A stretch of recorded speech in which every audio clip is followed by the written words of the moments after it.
ये हम इंसानों द्वारा ली गई ब्लैक होल की पहली असली तस्वीर है। जी हाँ, ब्लैक होल की पहली असली तस्वीर। अब तक हमारे पास ब्लैक होल से संबंधित थ्योरीज थे, कॉस्मोलॉजिकल डेटा थे, आर्टिस्टिक इलस्ट्रेशंस थे और सिमुलेशंस भी थे, पर किसी भी ब्लैक होल की असली तस्वीर खींचने में हम अभी तक सफल नहीं हो सके थे, जिसके कारण ब्लैक होल्स के अस्तित्व पर भी एक प्रश्न चिन्ह लगा हुआ था। पर इस तस्वीर के बाद अब ये साफ हो गया है कि ब्लैक होल्स इंसानों की कोई कोरी कल्पना नहीं बल्कि एक सच्चाई है। ये तस्वीर उस विशाल ब्लैक होल की है जो पृथ्वी से लगभग 55 मिलियन लाइट ईयर्स की दूरी पर वर्गो कॉन्स्टेलेशन में मौजूद मेसियर 87 नाम के गैलेक्सी के बिल्कुल सेंटर में मौजूद है। ब्लैक होल की ये तस्वीर लगभग वैसा ही है जैसा एस्ट्रोनॉमर्स एक्सपेक्ट कर रहे थे।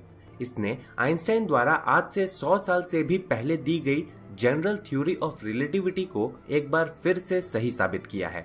एनीवे, इस तस्वीर को खींचा है इवेंट होराइजन टेलीस्कोप ने, जो अपने तरह का एक अनोखा टेलीस्कोप है, क्योंकि ये एक नहीं बल्कि कई टेलीस्कोप का एक ऐसा नेटवर्क है जो पृथ्वी के अलग अलग हिस्सों में फैला हुआ है। दोस्तों, आज की इस एपिसोड में हम सबसे पहले ये जानेंगे कि इवेंट होराइजन टेलीस्कोप क्या है, ये कैसे काम करता है और इसने ब्लैक होल की तस्वीर कैसे खींची। इसके बाद हम ब्लैक होल की इस असली तस्वीर को डिटेल में स्टडी करेंगे। तो चलिए शुरू करते हैं आज का यह एपिसोड।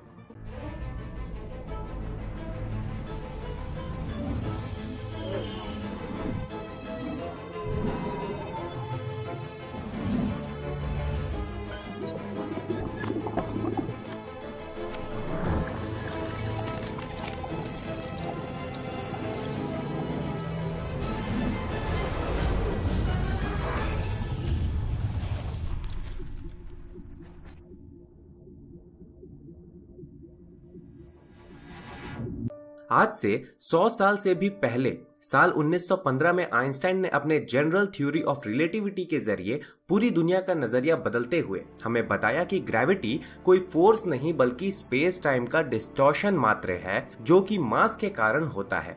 यानी कि जिस ऑब्जेक्ट का मास ज्यादा होगा वो स्पेस टाइम को उतना ही ज्यादा डिस्टॉर्ट करेगा। उनकी इस थ्योरी ने उस सवाल का जवाब दे दिया जिसका जवाब न्यूटन नहीं दे पाए थे, यानी कि ग्रेविटी आता कहां से है और ये काम कैसे करता है। पर उन्होंने पाया कि उनका फील्ड इक्वेशन एक बेहद ही स्ट्रेंज ऑब्जेक्ट का प्रिडिक्शन भी कर रहा था, एक ऐसा ऑब्जेक्ट जिसकी ग्रेविटी इनफाइनाइट होगी, जिसमें टाइम भी लगभग रुक जाएगा और जो स्पेस टाइम को भी पॉसिबली डिस्ट्रॉय कर देगा। इन स्ट्रेंज प्रॉपर्टीज की वजह से उनका मानना था कि ऐसा कोई भी ऑब्जेक्ट एग्जिस्ट नहीं करना चाहिए, ऐसा कोई ना कोई मैकेनिज्म जरूर होना चाहिए जो इस तरह के ऑब्जेक्ट को बनने से रोके। जी हाँ, हम उस ऑब्जेक्ट की बात कर रहे हैं जिसे आज हम ब्लैक होल के नाम से जानते हैं। एनीवे, आइंस्टाइन ने अपने फील्ड इक्वेशन का केवल अप्रॉक्सीमेट सॉल्यूशन ही दिया था। उसी साल कार्ल श्वार्ज़चाइल्ड सामने आए और उन्होंने आइंस्टाइन की फील्ड इक्वेशन का एग्जैक्ट सॉल्यूशन दिया, जिसके आधार पर उन्होंने Schwarzschild coordinates, the Schwarzschild metric, the Schwarzschild radius, Schwarzschild black holes और श्वार्ज़चाइल्ड वर्म होल्स का कॉन्सेप्ट इस दुनिया को दिया।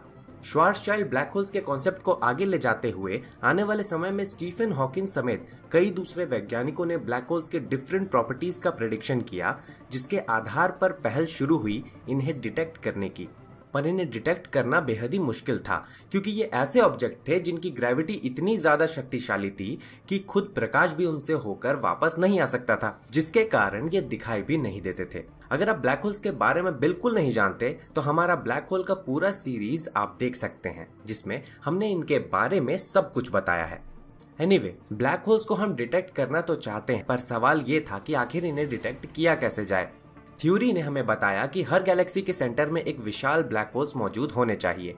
ऐसे में अगर हमें एक ब्लैक होल को डिटेक्ट करना था तो हमारे लिए ये जरूरी था कि हम किसी गैलेक्सी के सेंटर पर नजर बनाए रखें।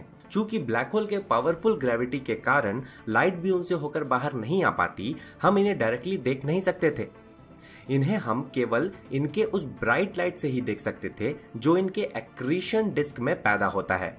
अगर आप अक्रीशन डिस्क के बारे में बिल्कुल नहीं जानते तो मैं आपको बता दूं कि ब्लैक होल के पावरफुल ग्रेविटी के कारण इनके आसपास मौजूद ऑब्जेक्ट्स जब इनके तरफ खींचे चले जाते हैं तो ये डायरेक्टली ब्लैक होल्स में नहीं समा जाते।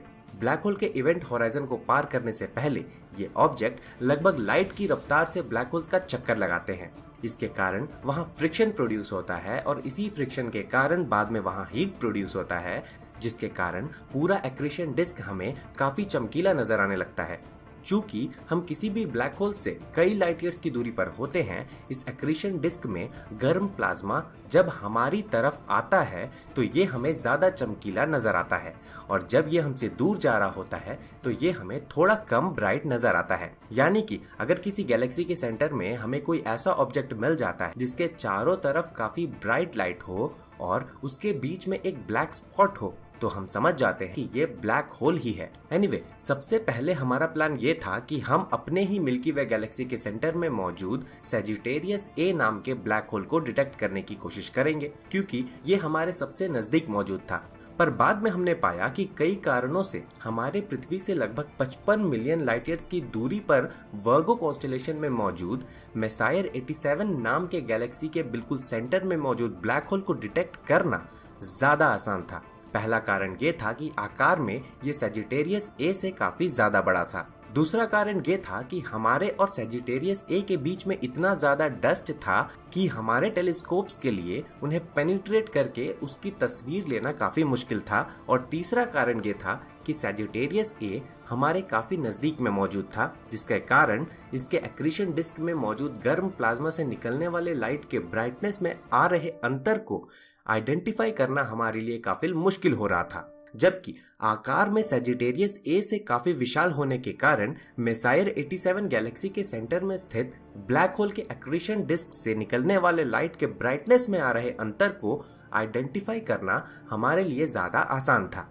इस कारण वैज्ञानिकों ने फैसला किया कि सबसे पहले वो मेसायर 87 में मौजूद ब्लैक होल की तस्वीर लेने की कोशिश करेंगे। एक ब्लैक होल और एक नॉर्मल स्टार की तस्वीर खींचने में जमीन आसमान का अंतर होता है। जहां एक स्टार की तस्वीर एक सिंगल टेलीस्कोप भी खींच सकता है, एक ब्लैक होल की तस्वीर खींचने के लिए जरूरत होती है एक विशाल आकार के टेलीस्कोप की। इसके पीछे का कारण क्या है, आइए जानते हैं। एक ब्लैक होल के नजदीक लाइट वेव सर्कुलर पैटर्न में होते हैं, बिल्कुल वैसे ही जैसे कि किसी तालाब में आपके पत्थर मारने पर पानी में एक सर्कुलर पैटर्न का वेव बन जाता है। अगर लाइट वेव्स इसी पैटर्न में हम तक पहुंचते तो इन्हें डिटेक्ट करना हमारे लिए ज्यादा मुश्किल नहीं होता। पर ब्लैक होल्स पृथ्वी से इतने ज्यादा दूर होते हैं कि इनके नजदीक जो लाइट वेव्स सर्कुलर पैटर्न में होते हैं वो भी पृथ्वी तक आते आते बिल्कुल प्लेन वेव्स बन जाते हैं, जिन्हें डिटेक्ट करना बेहद ही मुश्किल होता है। इसलिए इस वेवलेंथ पर ब्लैक होल्स की तस्वीर लेने के लिए हमें जरूरत होती है एक ऐसे टेलीस्कोप की जो आकार में लगभग पृथ्वी के जितना बड़ा हो। पर इतने बड़े सिंगल टेलीस्कोप का निर्माण करना भी लगभग असंभव है। तो आखिर किया क्या जाए? वैज्ञानिकों ने सोचा कि अगर हम पृथ्वी के आकार का कोई टेलीस्कोप नहीं बना सकते तो क्यों ना हम पृथ्वी के अलग अलग हिस्सों में अलग अलग टेलीस्कोप्स को सिंक्रोनाइज करके उन्हें आपस में जोड़ दें। ऐसा करने से हम पृथ्वी के रोटेशन को भी यूटिलाइज कर लेते हैं और ये सब मिलकर बिल्कुल वही काम करने में सक्षम हो जाते हैं जो पृथ्वी के आकार का एक सिंगल टेलीस्कोप करता। वैज्ञानिकों के इसी सोच का नतीजा है इवेंट होराइजन टेलीस्कोप, जिसने ब्लैक होल की पहली तस्वीर लेने में सफलता प्राप्त की है। ये कोई सिंगल नहीं बल्कि कई टेलीस्कोप्स का एक नेटवर्क है जो पृथ्वी के अलग अलग हिस्सों में स्थित है। अगर स्पेसिफिकली बात करूं तो एक टेलीस्कोप ग्रीनलैंड में है, कुछ नॉर्थ और कुछ सेंट्रल अमेरिका में, कुछ यूरोप में, कुछ साउथ अमेरिका हवाई में है और एक पृथ्वी के साउथ पोल में मौजूद। जैसा कि मैंने पहले ही बताया, ये सब के सब एटॉमिक क्लॉक से सिंक्रोनाइज्ड हैं, जिसका मतलब ये हुआ कि ये सब के सब बिल्कुल एक साथ ही काम करते हैं, जिसके कारण ये बिल्कुल वैसा काम करते हैं जैसा कि पृथ्वी के आकार का एक सिंगल टेलीस्कोप करेगा। चूंकि इवेंट होराइजन टेलीस्कोप कई टेलीस्कोप्स का एक नेटवर्क है, इससे जुड़े सभी टेलीस्कोप्स का आपस में सिंक्रोनाइज्ड होना बेहद ही जरूरी है, वरना ये कभी भी वो काम नहीं कर पाएंगे जिनके लिए इन्हें बनाया गया है। ऐसा क्यों है, आइए इसे एक साधारण उदाहरण से समझते हैं। मान लो कि इवेंट होराइजन टेलीस्कोप के नेटवर्क में मौजूद अलग अलग टेलीस्कोप्स एक साथ मिलकर इस कर्व्ड लेंस का निर्माण कर रहे हैं। ब्लैक होल से आ रहे लाइट के प्लेन वेव्स इन अलग अलग टेलीस्कोप से एक खास एंगल पर टकराने के कारण एक साथ फोकस पर मिलने चाहिए, ताकि बाद में हम इनके अलग अलग डेटा को कंबाइन कर सकें। पर ऐसा केवल तभी हो पाएगा जब ये सब के सब आपस में सिंक्रोनाइज्ड हों। अगर ये सिंक्रोनाइज्ड नहीं होंगे तो सभी टेलीस्कोप्स द्वारा डिटेक्ट किया गया लाइट अलग अलग समय में फोकस पर पहुंचेगा। इसके कारण इन अलग अलग टेलीस्कोप्स द्वारा कलेक्ट किए गए डेटा को आपस में मिलाना असंभव होगा और कभी भी ब्लैक होल की तस्वीर को रिकंस्ट्रक्ट नहीं कर पाएंगे। ये इंश्योर करने के लिए कि सभी टेलीस्कोप्स एक साथ काम करें, इवेंट होराइजन टेलीस्कोप के नेटवर्क से जुड़े सभी टेलीस्कोप्स को इस तरह से एटॉमिक क्लॉक से सिंक्रोनाइज किया गया है जिसमें हर 100 मिलियन साल में केवल 1 सेकंड का अंतर आता है। मेसायर 87 में मौजूद ब्लैक होल की तस्वीर लेने के लिए इवेंट होराइजन टेलीस्कोप्स के नेटवर्क में मौजूद सभी टेलीस्कोप्स ने एक साथ इस ब्लैक होल पर सालों तक नजर रखते हुए 1.3 मिलीमीटर वेवलेंथ के रेडियो वेव्स को लगातार रिकॉर्ड किया। सभी टेलीस्कोप्स द्वारा रिकॉर्ड किया गया ये डेटा एमबी या जीबी में नहीं बल्कि पेटाबाइट में था। ब्लैक होल की पहली तस्वीर के लिए अब डेटा हमें मिल चुका था, बस जरूरत थी सभी टेलीस्कोप्स द्वारा कलेक्ट किए गए डेटा को एक साथ कलेक्ट करके ब्लैक होल की इमेज को रिकंस्ट्रक्ट करने की। पर पेटाबाइट में डेटा होने की वजह से उन्हें इंटरनेट के जरिए भेजना असंभव था, इसलिए काफी समय तक इन्हें इंडिविजुअल सेंटर्स में ही हार्ड ड्राइव्स में रखा गया। बाद में सभी इंडिविजुअल टेलीस्कोप्स द्वारा कलेक्ट किए गए डेटा को एक सुपर कंप्यूटर के जरिए आपस में मिलाकर ब्लैक होल की तस्वीर को रिकंस्ट्रक्ट किया गया।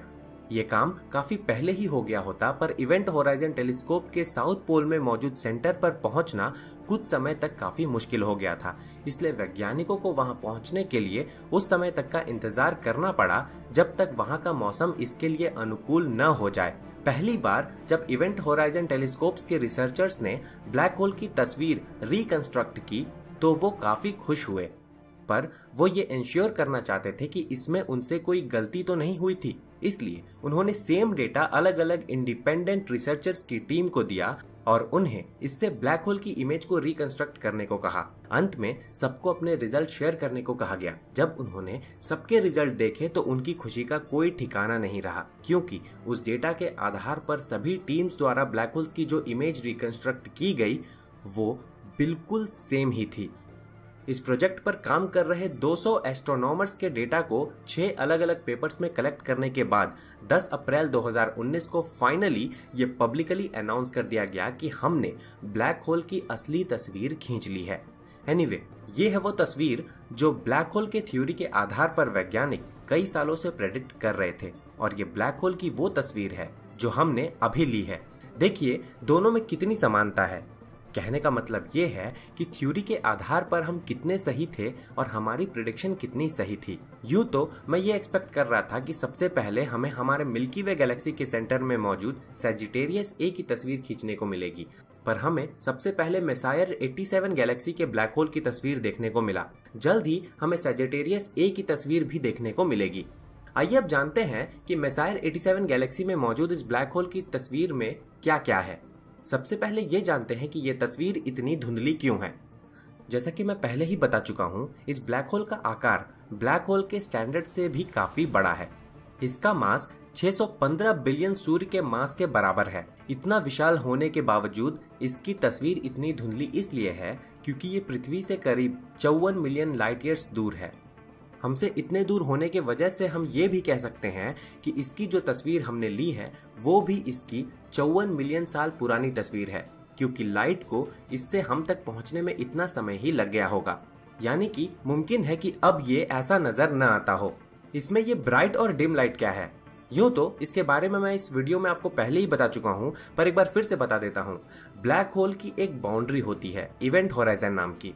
जब तक कोई ऑब्जेक्ट इस बाउंड्री को पार नहीं करता वो वापस लौट सकता है, पर जैसे ही कोई ऑब्जेक्ट इस बाउंड्री को पार कर लेता है तो वो वापस नहीं लौट पाता, चाहे वो ऑब्जेक्ट खुद लाइट ही क्यों ना हो। ब्लैक होल के पावरफुल ग्रेविटी के कारण इसके आसपास मौजूद ऑब्जेक्ट्स इसकी तरफ खींचे चले आते हैं, पर वो डायरेक्टली इवेंट होराइजन को क्रॉस नहीं कर जाते। सबसे पहले वो लगभग लाइट की स्पीड से अक्रीशन डिस्क में ब्लैक होल का चक्कर लगाते हैं। इस स्पीड से चक्कर लगाने के कारण वहां फ्रिक्शन के कारण हीट प्रोड्यूस होता है और वहां मौजूद मैग्नेटिक फील्ड के कारण ये हीट और ज्यादा एम्पलीफाई होता जाता है। हम जानते हैं कि हीट के कारण लाइट भी प्रोड्यूस होता है, जिसका सिंपल उदाहरण है गर्म लोहा। तो ब्लैक होल के चारों तरफ मौजूद एक्रीशन डिस्क में गर्म प्लाज्मा के कारण हमें एक ब्राइट लाइट देखने को मिलता है। जैसे जैसे एक्रीशन डिस्क में मौजूद ऑब्जेक्ट्स इवेंट होराइजन को क्रॉस करने की दिशा में बढ़ते जाते हैं, ये ब्राइट लाइट और ज्यादा ब्राइट होता जाता है। एनीवे, एक्रीशन डिस्क में मौजूद गर्म प्लाज्मा जब हमारी तरफ आ रहा होता है तो वो हमें ज्यादा चमकीला नजर आता है, और जब ये हमसे दूर जा रहा होता है तो ये हमें कम चमकीला नजर आता है। तो इस तस्वीर में जो ब्राइट लाइट है वो उस गर्म प्लाज्मा की है जो हमारी तरफ आ रहा है, और ये जो धुंधला सा कम ब्राइट लाइट है वो उस गर्म प्लाज्मा का है जो हमसे दूर जा रहा है। इस तस्वीर के बीच में ये ब्लैक स्पॉट क्या है? जैसे कि मैंने पहले ही बताया, ब्लैक होल की ग्रेविटी इतनी ज्यादा पावरफुल होती है कि खुद लाइट भी उससे होकर वापस नहीं आ पाती। हमें वही चीजें दिखाई देती हैं जहां से टकराकर लाइट वापस आती हो। चूंकि ब्लैक होल से टकराकर लाइट भी वापस नहीं आ पाती, ब्लैक होल हमें काला नजर आता है।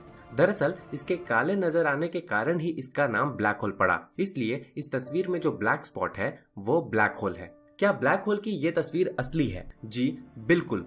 जैसा कि मैंने पहले ही बताया, इवेंट होराइजन टेलीस्कोप के नेटवर्क के सारे टेलीस्कोप ने पूरे सिंक्रोनाइजेशन में ब्लैक होल पर सालों तक नजर रखते हुए 1.3 मिलीमीटर वेवलेंथ के रेडियो वेव्स को लगातार रिकॉर्ड किया। बाद में सभी टेलीस्कोप्स द्वारा रिकॉर्ड किए गए डेटा को एक सुपर कंप्यूटर के जरिए एक साथ मिलाया गया और कई इंडिपेंडेंट रिसर्चर्स के द्वारा ब्लैक होल की इस तस्वीर को रिकंस्ट्रक्ट किया गया। तो हाँ, ये असली है। तो आभास मित्रा की एटर्नली कोलैप्सिंग ऑब्जेक्ट थ्योरी का क्या इससे ये साबित हो गया कि उनकी थ्योरी गलत है? जी नहीं, आभास मित्रा ने कभी ऐसा नहीं कहा कि ऐसे ऑब्जेक्ट्स होते ही नहीं। उनका ये कहना है कि थ्योरी के अनुसार ट्रू ब्लैक होल्स जैसी कोई चीज नहीं होती। जिसे हम ब्लैक होल समझ रहे हैं, असल में वो एटर्नली कोलैप्सिंग ऑब्जेक्ट है। तो जहां विश्व के सारे वैज्ञानिक ये कहेंगे कि ये ब्लैक होल की तस्वीर है, आभास मित्रा ये कहेंगे कि ये एटर्नली कोलैप्सिंग ऑब्जेक्ट है। अगर आप एटर्नली कोलैप्सिंग ऑब्जेक्ट के बारे में नहीं जानते तो इस पर बनाया हुआ हमारा वीडियो आप देख सकते हैं। इसमें हमने इसे पूरे डिटेल में कवर किया है। दोस्तों, आज के एपिसोड में बस इतना ही। आशा करता हूँ कि ये वीडियो आपको पसंद आया होगा। अगर ऐसा है तो इसे लाइक और शेयर करना ना भूलें। अगर आप इस चैनल पर नए हैं तो इसे सब्सक्राइब करना ना भूलें। तो दोस्तों, मिलते हैं विज्ञान के एक और दिलचस्प टॉपिक के साथ अगले एपिसोड में। तब तक के लिए नमस्कार।